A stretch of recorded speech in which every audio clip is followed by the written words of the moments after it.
Hello, and welcome to the I've Seen Everything Reaction Wrap-Up podcast. Here is where I share my thoughts, reactions, and review for my latest reaction videos. To find these full reaction videos, please search for @SeenEverything over on YouTube, or check the description of this podcast for more information.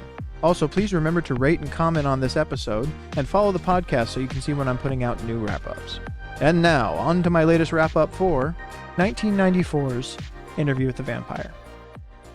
Well, there you have it, folks. Interview with the Vampire. What can you say? Brief as it may be, imperfect as it may be, especially in the greater scope of Anne Rice's work. But again, for many of us, an introduction to that work. Obviously, these books were around, I don't know if I want to say long before. Let's see, 76, it says. So these books were around for almost 20 years before this movie came out. And I'm sure we're known and loved by a certain devout group of fans, but this movie certainly set fire to the franchise again, or the book series again, and brought in an entire new crop of fans. It's similar, but on a much smaller scale, to like what I've heard from Lord of the Rings fans. I mean, obviously that fandom is far bigger, but those books have been around for a long time. They are much beloved by the people who grew up reading them and loving that universe of stories. But then the movies come out in the early 2000s, and it's an entire... First of all, there's so many people who were already fans of Lord of the Rings who loved the movies. But then it also kind of reignited the fandom too, that for a lot of people that was their entry point, and they found their way in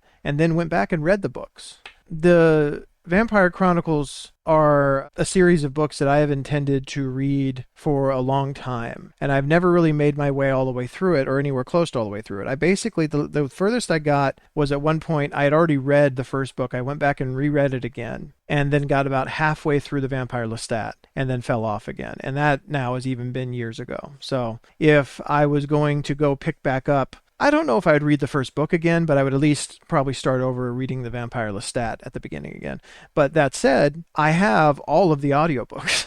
Like I forget what the last one was. Something about Atlantis or something like that. But I think I have basically all of the audiobooks for the Vampire Chronicles. But need to get around to actually reading/listening to them at some point here. Oh no, they went on to another one, Blood Communion, A Tale of Prince Lestat. Came out in 2018.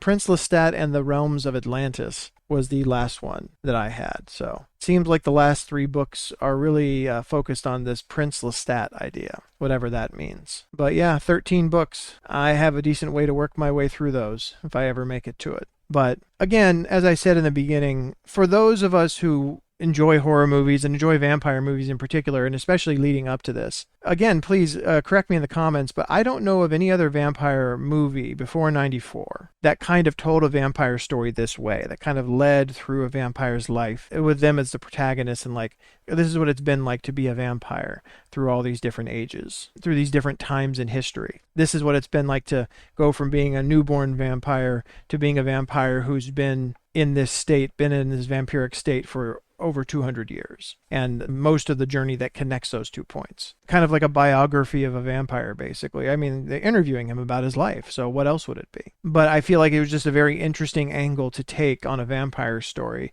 especially for people whose primary connection or experience with vampires has been through movies. Again, before that, it was easy just to have them be a horror movie villain. And there's still so many times that they've just been basically horror movie villains. I find it interesting when people find different ways to look at stories like that or tell stories like that. Another one, I mean, I don't think this movie gets a lot of attention, and I'm not saying it as far as the writing and production, it's the greatest movie ever, but conceptually, it's one of my favorite vampire movies, called Daybreakers, for people who haven't watched it. Ethan Hawke and Sam Neill, like a fair number of other people, I think. But a world that basically has been taken over by vampires, or essentially almost everyone has become a vampire. What would that look like? What would that logistically look like? What would need to happen for a world like that to even still be able to function? And where could a story within that world go? Very interesting concept as far as a vampire movie, if you haven't seen it. But yeah, things that are not just, oh, this thing is in the shadows, be afraid,